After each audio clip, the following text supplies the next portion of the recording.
appreciate the fact that people are showing up right at 7 here, and we're going to get started with our program. My name is Susan Schwartz, and I'm the program director for Pasadena Education Network. And this is High School Options in PUSD. So before I go any further, I just want to note that we are offering interpretation in Spanish. And that we do have, if you go down to the bottom of your screen and look for the little interpretation globe, you can choose the language that you prefer. So if you want to listen in English, you should choose English. And let's see, Ada, are you going to be able to switch, or do I need to turn interpretation off for you to?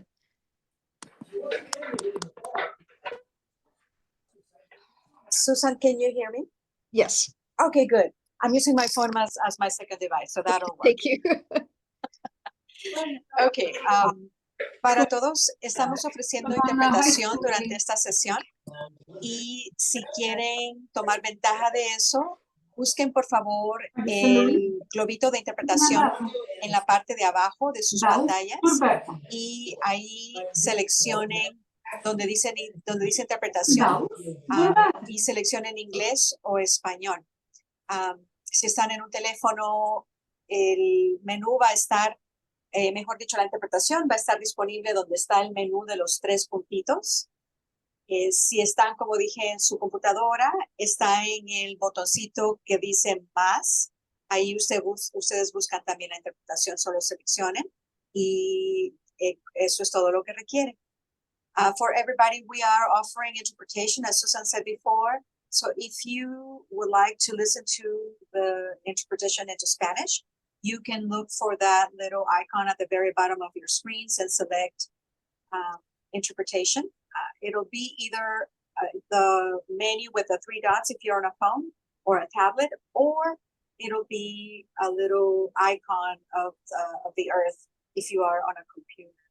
Now, we do ask that everybody please select the language, because if we need to do interpretation from Spanish into English, then we want everybody to be able to hear that. And for that, you need to select the language. So again, even if you're fully bilingual, please select the language of your preference. Y de nuevo, para las personas que hablan español, pedimos por favor que todos seleccionen un lenguaje, ya sea inglés o español. Gracias. Thank you, Susan. Okay. All right. So distracting as I'm letting somebody in here. First, Nancy, I don't know if you want to say a little bit about Penn and just sort of who we are by way of introduction. Nancy is our executive director. Sure. Hi, everybody. I'm the executive director for, I can't do the whole raise your hand thing because I can't see any of you. So I'll just say I'm going to assume that some of you have been to some of our Penn programs in the past and that you are back to look at our services again as you are making your transition to high school. And so we're glad to have you back with us. If you like our programs, you'll love our events. Please mark your calendar for November 15th for our 14th poker tournament. And it should be a great time, and you can go to our website for information on that. All right, thank you. All right, for anybody just joining us, you want to go down to the bottom of your screen and choose the language of your preference, English or Spanish, on the interpretation icon down there. If you don't see the little globe, you look at the 3 dots and go to the interpretation tab to choose a language. I'm going to start sharing my screen, and oops, let's see if I can do this properly. There we go. All right. So let's see if I can multitask and admit people at the same time. All right. So high school options. So we've just introduced Penn. Susan, if you make me a co-host, I'll let people in.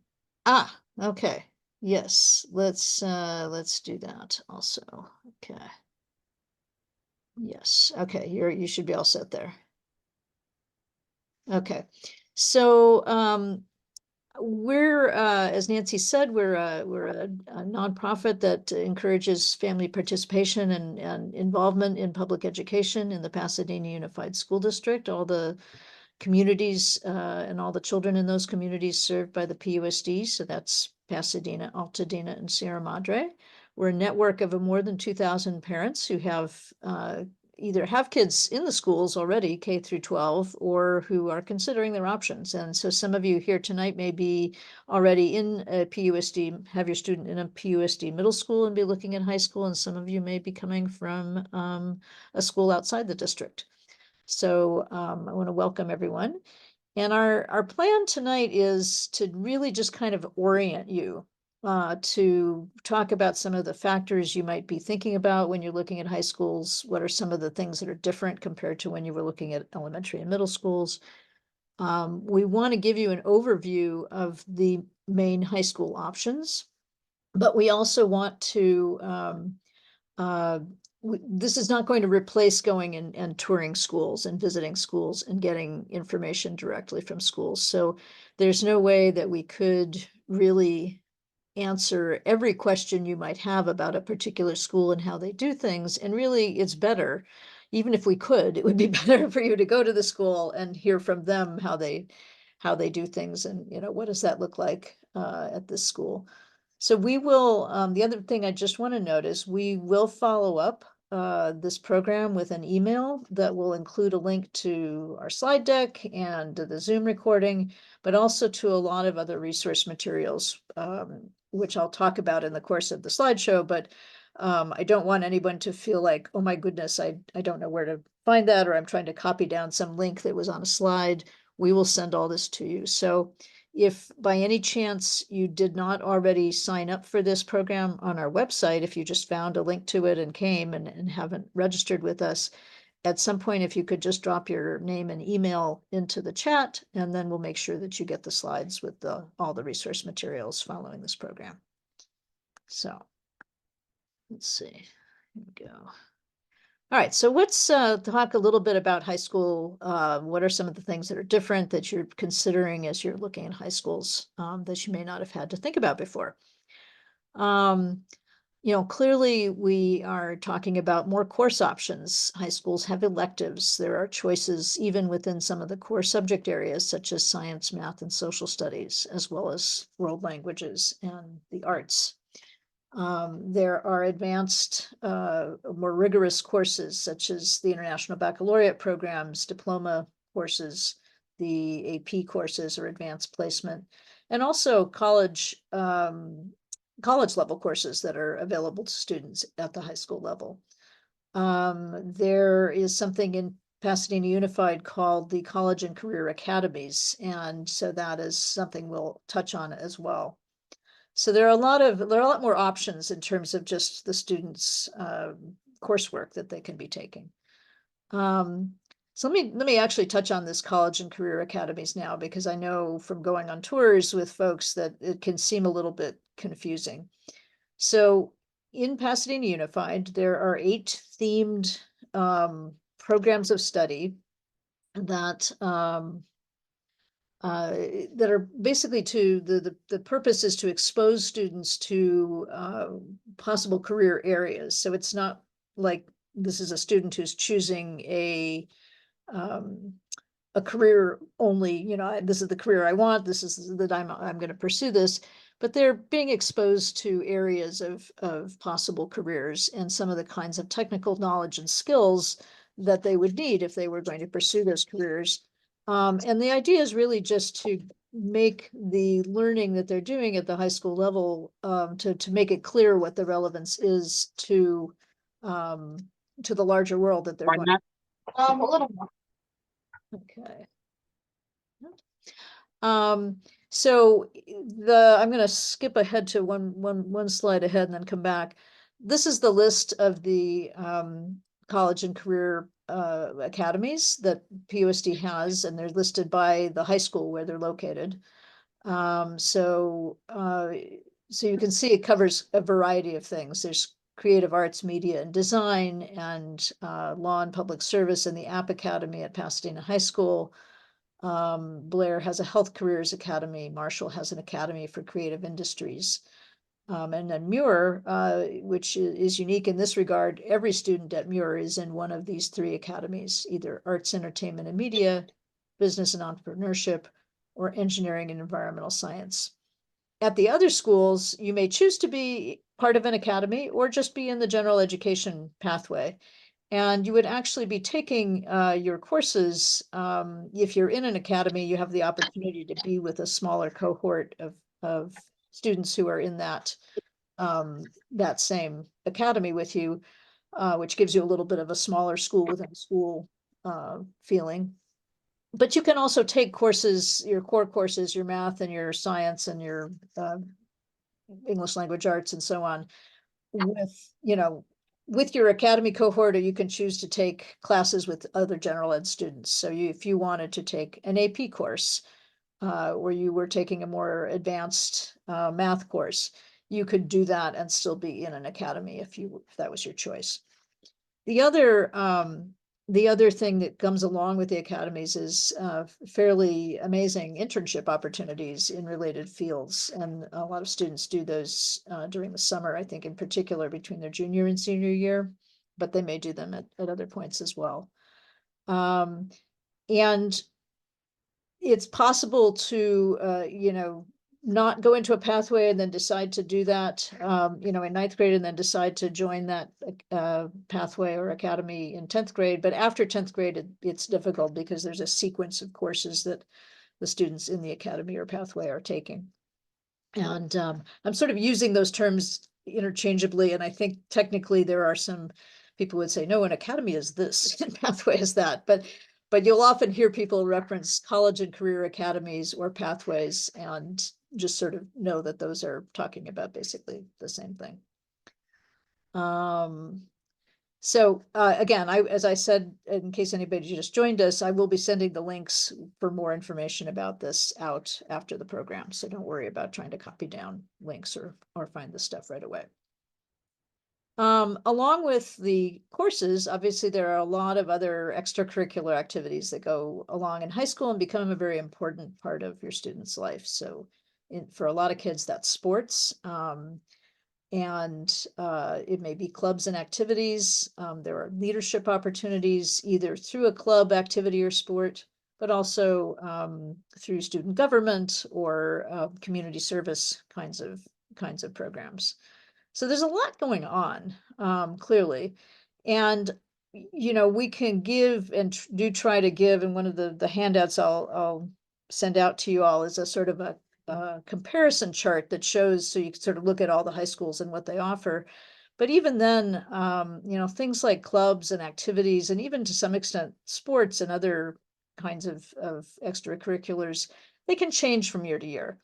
And so it's hard to have a list and a comparison between schools that is really, you know, necessarily, you know, hard and fast. And again, I think that's where going and visiting the schools and just sort of asking and getting a sense will help to flesh out your understanding of what might be available to your student. And sometimes kids, you know, can start a club, you know, sometimes, you know, the school might not have a particular activity, but a student who's very motivated and interested can get that going with the help of faculty. All of the high schools prepare students for graduation and beyond, and I will send a link that sort of gives you some idea of what the graduation requirements are.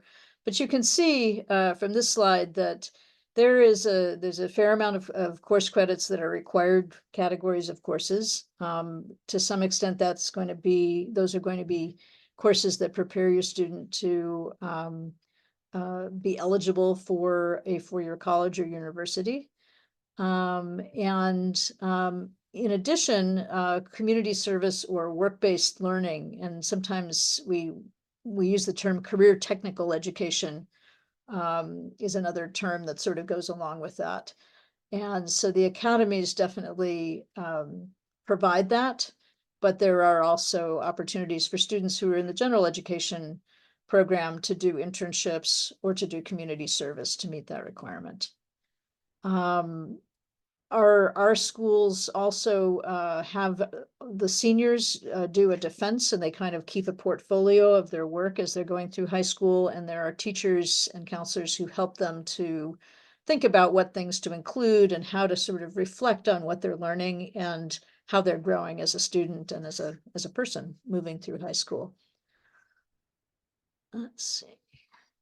Okay. We often get the question, how many counselors are there for every student, or for how many students are there per counselor? And it's a big number. It's on the order of 400 students that each counselor is responsible for, which is huge.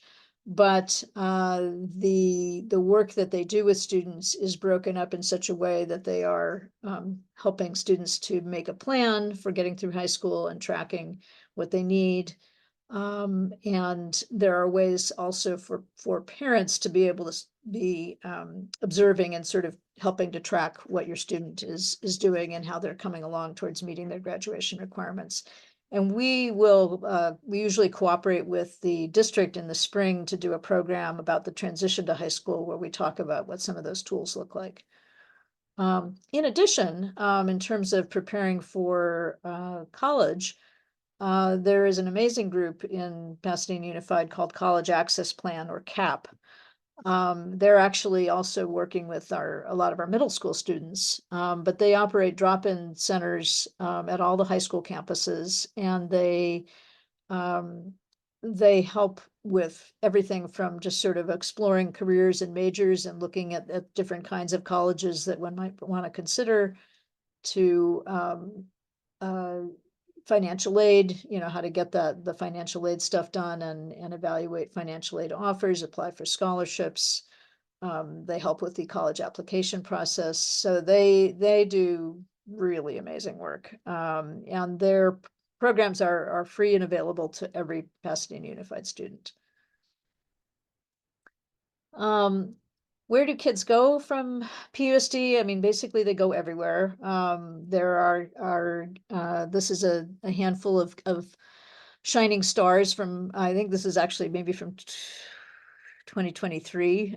But each year there are students who are going to Ivy League schools, to every University of California campus, to the Cal Poly, private schools all over the place, PCC, into the armed services. I mean, kids are basically doing all the things. And so I think, sometimes people ask, what percentage of the high school students in PUSD are going on to top colleges? And it's kind of the wrong question, in the sense that, there is something for everybody. If your student is looking for something highly academic, they can find it. And as you can see from this slide, they can be at any of our high schools and go on to do something that is highly academic in whatever setting they're interested in pursuing.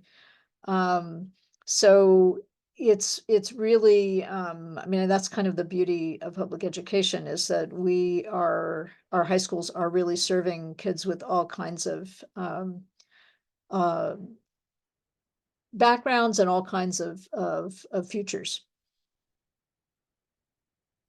So now I'm going to just give a little overview of each of the schools. And again, we have a more detailed kind of a table that we will share with you, that gets into specific electives that are offered, what AP courses are offered, that kind of thing. But this is just to kind of give you the big picture.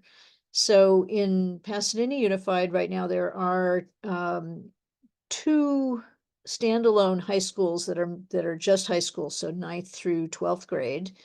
And those are John Muir and Pasadena High School. And there are 2 6th through 12th grade schools. So they have a middle school, the middle school grades and the high school grades, and that would be Blair and Marshall. And it is possible to move into either of those schools, even if your student did not attend middle school there. So there's a lot of movement back and forth at the transition grades. So I'm just going to go through, there's also the Center for Independent Studies. So there are kids who are not in a traditional high school setting for a variety of reasons, and I'll touch on that program as well. So let's start with Muir. It is a standalone high school.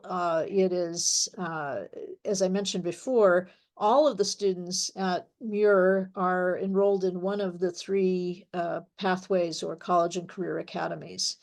And again, it's not really, the idea is not that if you are in the business and entrepreneurship academy that you are going into business, that you might not do something different. So these are very broad categories. And people come out of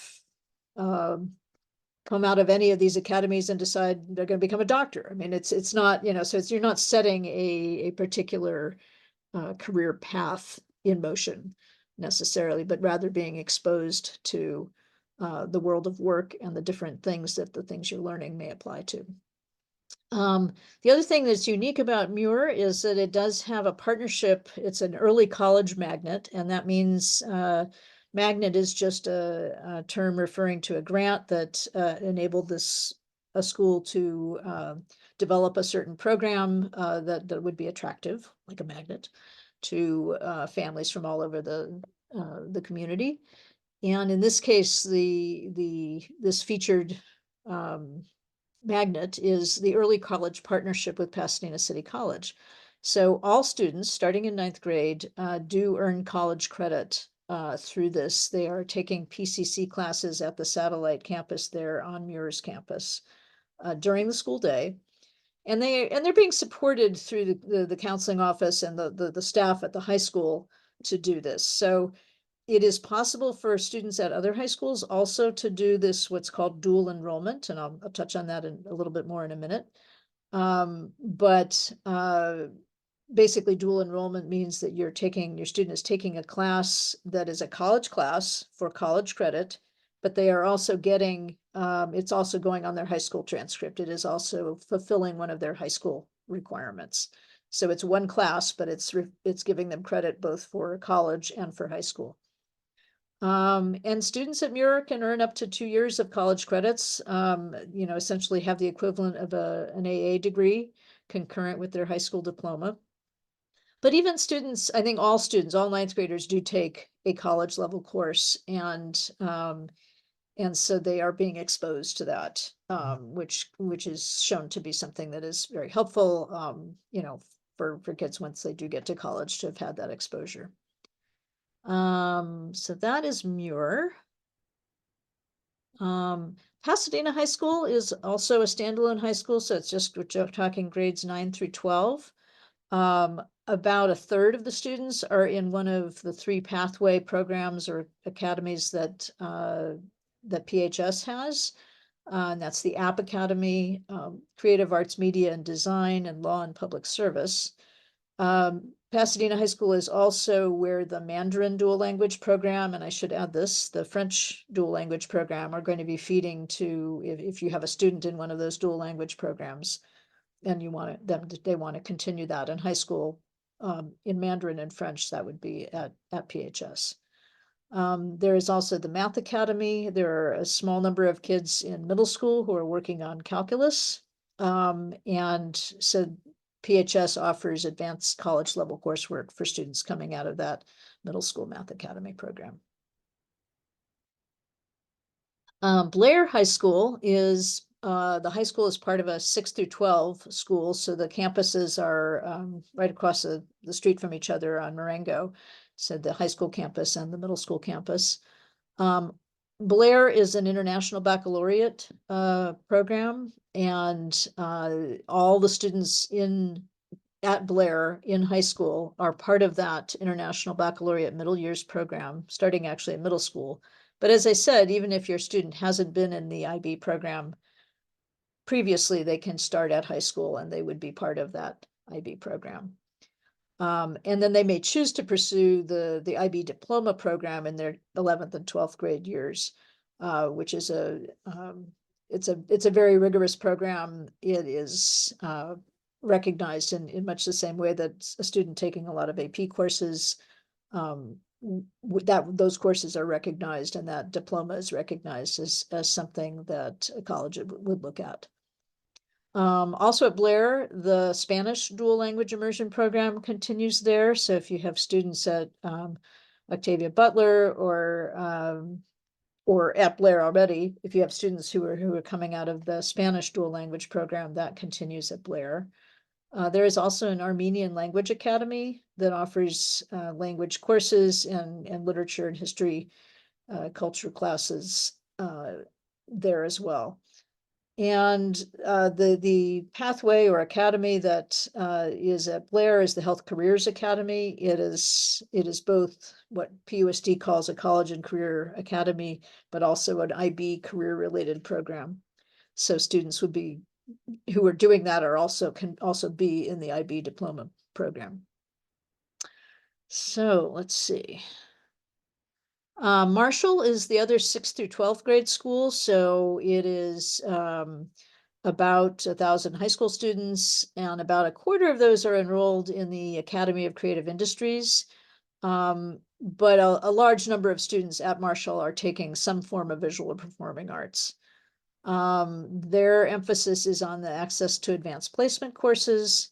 But of course, all the schools do offer advanced placement or AP courses as well. Marshall is unique in that it doesn't have an attendance zone. It is what we call a permit-only school. So if you're interested in Marshall, you do have to go through the open enrollment process. And I didn't really talk about that, but basically in Pasadena Unified, if you live in the district, you have an elementary, middle, and high school based on your where you live, and that's your assigned school of residence, and you don't have to do anything special to be admitted there. But you also have the option of choosing a school other than your neighborhood school. And that open enrollment window opens up in January for most people, unless you have an older sibling who's already has a permit somewhere, you have a sibling enrollment option. But Marshall is unique in that it doesn't have an attendance zone, so the only way to get in is to apply through the open enrollment process. And Penn will have a program about that in early December, so we'll be sure to include the link to that in our follow-up email. And last but not least, CIS Academy is individualized learning. Students typically have a one-on-one appointment with their mentor teacher, and they have a plan that they're following, which could include some in-person classes and activities, but is mostly done independently. And there are students who are at CIS Academy for a whole host of different reasons. It could be they're working, it could be they are needing to recover some credits. They may have medical issues or needing to take care of family members. So for a whole lot of different reasons, we have the CIS Academy. And the students from there, I don't know if you noticed in the earlier slide, they also graduate and go on to do amazing things. So it's not it shouldn't be seen as some sort of stigma. It's not, there's nothing like that. But for some students, this is a situation that works better than a traditional high school setting. Okay. I feel like I have talked quite a lot, so I'm going to pause and I'm going to stop sharing my screen for a moment and just see if we have any questions. And you can raise your hand, or if you want to drop something in the chat, that would be all right too. Let's see, I'm just opening up my chat here. Okay, so I see there was a question about whether any academy changes were envisioned, and I'm, haven't heard anything about any changes at this point. I mean, there may be changes within the academies as to what they are offering, but at this point, no. Okay, can students use Mandarin as the language for IB at Blair? Well, a student coming out of the Mandarin program at Sierra Madre could could certainly attend Blair, but I don't think that they have Mandarin classes offered at Blair. So, so if the question is, can they continue taking Mandarin classes, the answer I think would be probably not, unless there was some arrangement to do something at the college level. And No, this is Shannon Cal. So my Oh, son is yes. at Sierra Madre Middle. Yeah, he's going through the whole program. Okay. He's also in Math Academy, but Ah, I'm actually very interested in the IB program. So what happens to kids who come out of the Math Academy and the Mandarin program and want to go do IB? Like it's a hard trade, right? I know for IB you have to prove proficiency in a language. So he would be proficient in Mandarin if we keep it up, even if the school doesn't have the classes. That would be fine. But would that be an acceptable IB language if Blair doesn't have any teachers for that? I think that's a question you would have to ask the administration at Blair.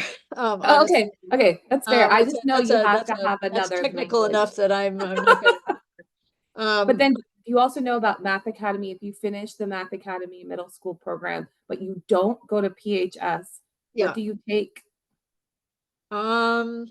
Well, I think, in some cases, and Nancy, I saw you unmuted there, if you have anything you want to chime in with. Well, it's possible that your high school would have a concurrent enrollment with PCC or dual enrollment with PCC. But you would have to talk to the counselor at the high school to get approval to do that. Sure. Yeah, I think part of the thing that complicates that is you do need a certain number of math credits at the high school level Right. to graduate. And so I think that's the what Math makes it Academy complicated for the kids doesn't coming out. count. So the Math Academy wouldn't count toward any high school credits. Yeah, I feel like we've had this question in the past, and I'm trying to remember specifics, but it's probably better. I will make a note and we can try to follow that up and see. But I think it's the sort of thing where you're going to have to talk to the school. You're best off going to, since you're interested in IB and you're interested in Blair, it would be best to talk to the folks there and talk to the high school counseling office and just say, so what could be possible and how would that work? Yeah, I don't think Awesome. that your middle school math can count for all of your high school math. Sure, that makes sense, even though theoretically they do 7 credits of math in 3 years, which is crazy. But they do take an AP test, so you'd think at least that part might count. But my last question, I think so far, this has been great, by the way. I'm really getting a lot of great information. The engineering, I forgot what you called them, but those special programs, the engineering and the Math Academy are at different schools. So if you wanted to pursue more of an engineering bent, but you wanted to keep up with Math Academy, you're saying maybe like you do the dual enrollment solution. Okay. Yeah. Well, and the Math Academy, even though the Math Academy is called an academy, it's not. Oh, it's different. No, it's not different. an academy like the academy programs. Yes, I did gather that because we're in this. I understand the Math Academy is like totally different, but I thought it was interesting that the highly STEM based, it seemed, high school academy was not at the same school that had this Math Academy program. Right. I mean, for the kids who probably want to do both. Right. There is the App Academy. What is that? So that is it's coding, app, and website development kind of work. I think they're going to be doing trying to introduce an AP cybersecurity program or something like that. Cool. So it's more of that sort of coding and app development focus. Cool. Yeah. Thank you so much. Sure. Those were great questions. Is anybody else? I was looking to see if there's anything else in the chat here. Any other questions at this point, and then I'll go back to my slides if not, and we can come back for more questions. All right. I'm gonna pick up where I left off. So thinking about visiting schools, I really want to emphasize that visiting schools is just really a good idea for a host of reasons. You get an impression of things that it's going to be so much more than what you could get on paper. But my hope is that the information we're presenting tonight and the materials that we'll share afterwards, so you can sort of get a big picture of what courses are offered and athletics and things like that. That's great to kind of give you a starting point, but if you really want to get into the weeds with some school specific questions, and this was a great example, Shannon's question about App Academy and what happens, Math Academy, and what happens to the advanced math student who wants to pursue IB. Like that's a good example of a very good school specific question that you would need to actually talk to somebody, and that might even be outside of what you could really get answered at a tour. That would be a meeting with a counselor. But I think that if you can't make the scheduled tour time, you can always contact the school and see about arranging a visit at another time.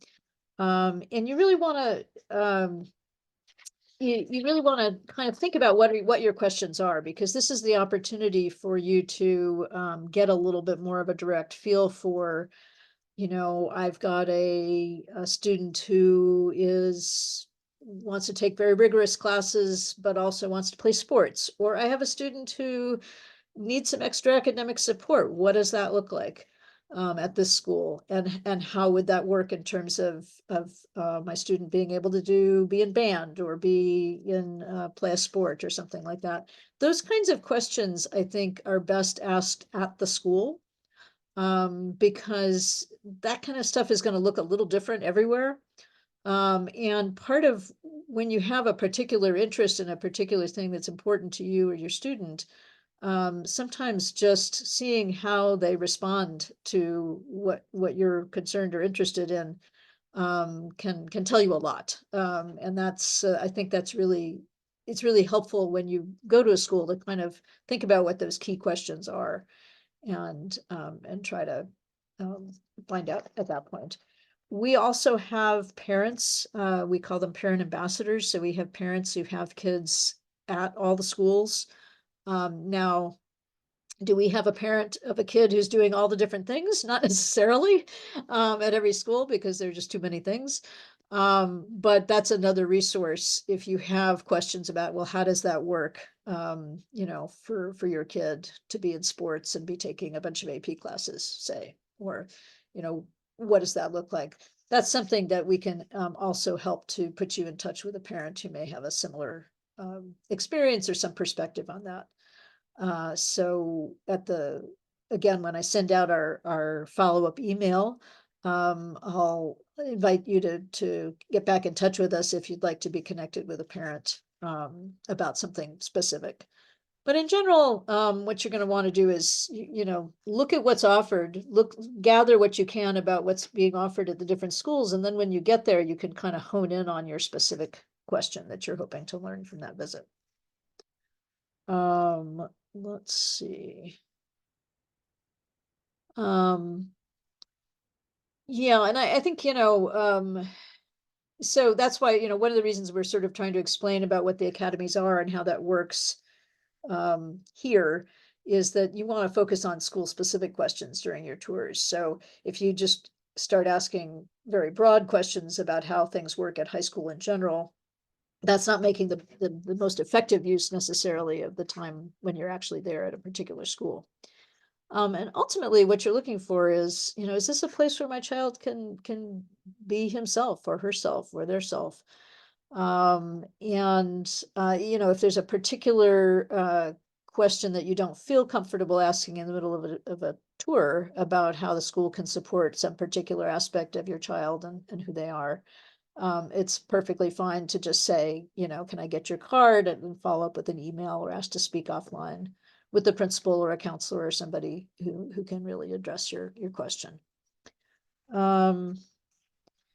I'm just sort of looking, there were a few questions that people had submitted before the program, so I'm just kind of glancing down to see if there were anything else in here. I think I will keep going here.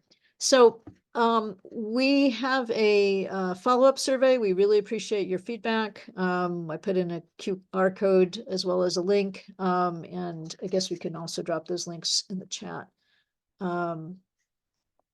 But Nancy, are you able to do that? I don't know if you're able to do that. I can do that when we get off. But I'm going to stop sharing my screen in a minute. I'll leave this up here for just a few minutes and just take some more questions.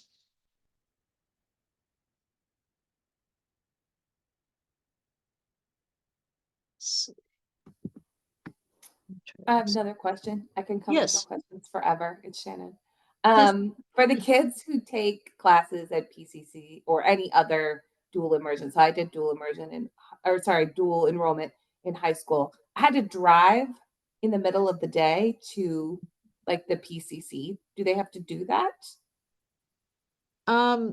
No, technically dual enrollment means that the classes are offered at your high school campus. Now, Oh, at Mirror, that means actually, like I said, there is a satellite campus right there of PCC. So they are offering classes on the same campus during the school day. And they have the broadest array of offerings because of this arrangement, this early college magnet arrangement. The other schools offer their dual enrollment offerings typically in the afternoon. So I know Marshall, for example, has a few courses that they offer during sixth period. I think at PHS, they might be offered a couple days a week after school. I mean, I think it varies a little bit. So there are not going to be as many of those dual enrollment courses offered at the other high schools as there are at Muir, because that's Muir's special thing. plan. If the student wants to do concurrent enrollment, and concurrent enrollment just means that you are taking a college class for college credit, but it is not being applied also to your high school transcript. So for example, that might be something that, your student might want to do during the summer to just explore. And I think there are, there's some guidelines and some guardrails around this. So any student who wants to pursue those options needs to work with their high school counselor to sort of, they need to get permission. Sure. But, as far as what classes are offered, and occasionally I think it may be the case that a class that is taken, that is a college class, you could petition to have it apply towards a high school requirement. So that might be something in your case with the math that you might want to. Yeah. But it's sort of case by case basis. So there is a group at the district level that is kind of working with the high school counselors to review those things and working with the PCC folks as well. And then are these academies, totally different question, but are the academies like merit-based? Like, do you get into the academies on a None of PUSD schools have any kind of merit-based application process. They're not, you just apply to be in it. It's not anything, they're open to everybody without any barrier. So, but if you wanted to go to not your district, it's not your home school, not your neighborhood school. Correct.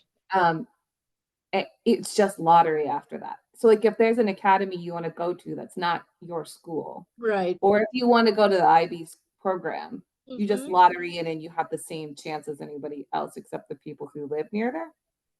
Basically, yes. Yeah. Okay. Yeah.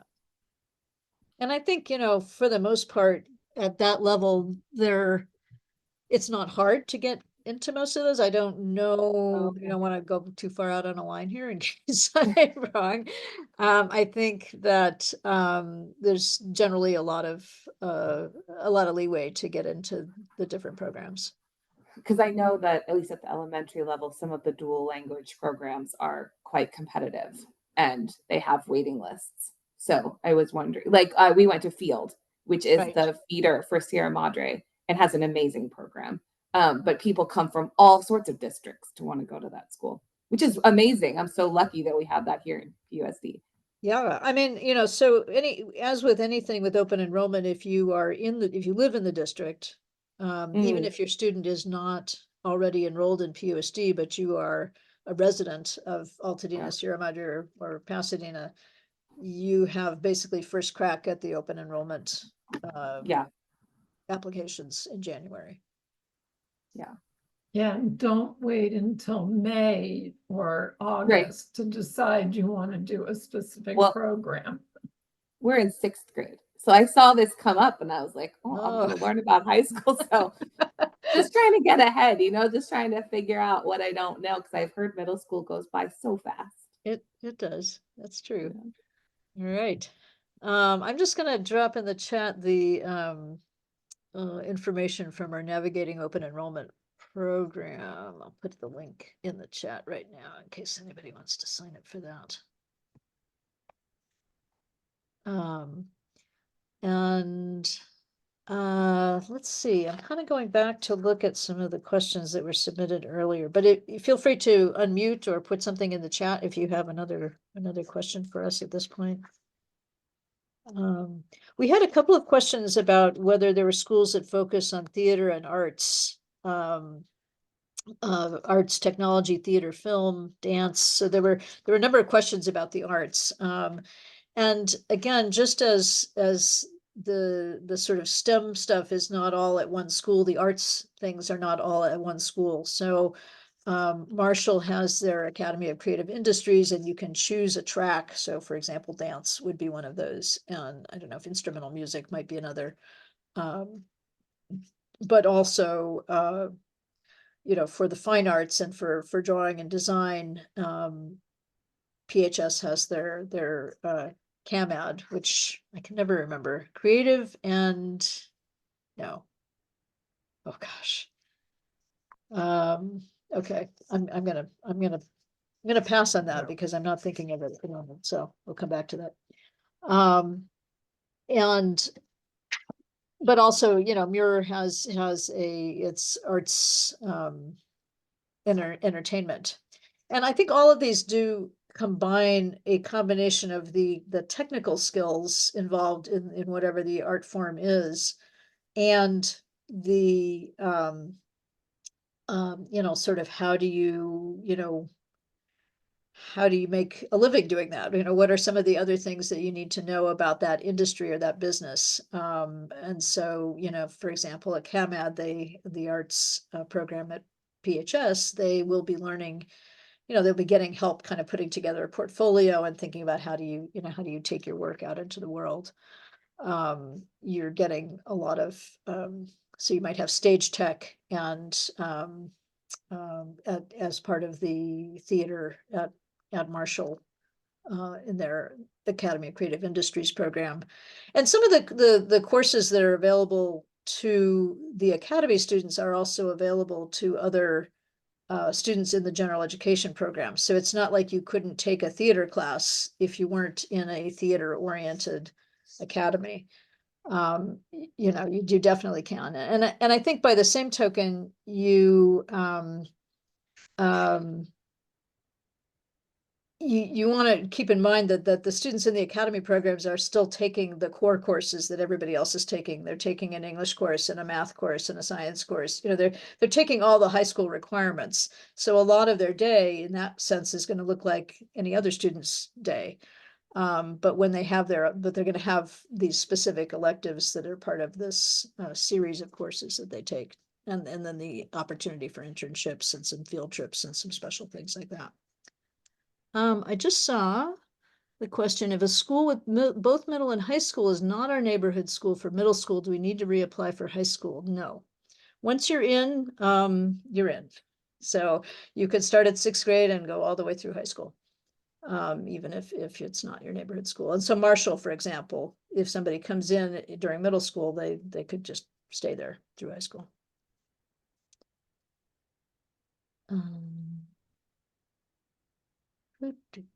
Let's see. Yeah, so I think the broad message is there are the offerings there are some very specific things about each school that differentiates the different schools. But in terms of the broad kinds of experiences that you can have in terms of being able to take rigorous coursework, have a college, preparatory experience, be able to participate in sports, all those things are going to be at all the schools. If you have a kid who's really, pursuing, I don't know, football or baseball, or, some particular sport at a high level and wants a school that has a very competitive team, that may influence, what you're looking at. But it's not like you wouldn't find anything at one of these schools. It's just sort of a question of where where your focus is, I guess. And sometimes, for a lot of kids going into high school, you don't know what your focus is. Which is part of the reason it's nice that there's so many things at all the schools. You can enter any of these schools and discover, a lot of different possibilities. All right. And I am going to I'm just going to drop our, oops, let's see. Okay. We have a very short participant evaluation survey. I am going to drop the link into the chat. Oops, that's the wrong link. I take it back. Let me try that again.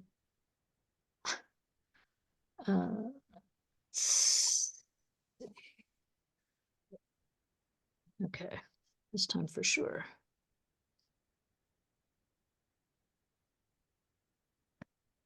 Okay.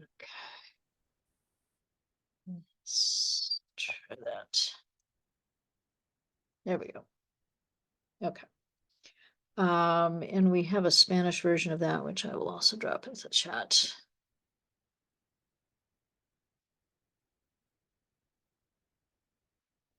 Okay. All right.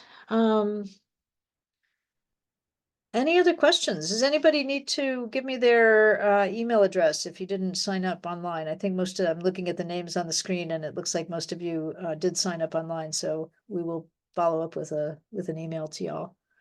And other than that, I think that's it. That's all I've got. Thank you so much. It was Thank fun you for chatting asking with good questions.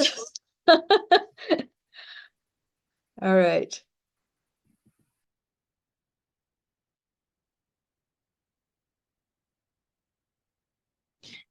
Where will the recording be available? We will, so we have on our, I'll send it out in the email. I'll put the link in the email, but we will also, we have a spot on our website, which is, I'll just type that. We have a tab that is programs, and at the bottom, the program materials is where we post all the links to things. So, but you'll get it in the email as well. Wonderful. Great. All right.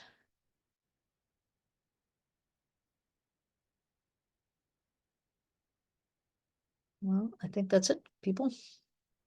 All right. Thank you. Thank you, Ada. I'll see you at the open enrollment program. I did, yes. I put that in earlier, but yeah. I'll include that in the email as well. Okay. All right.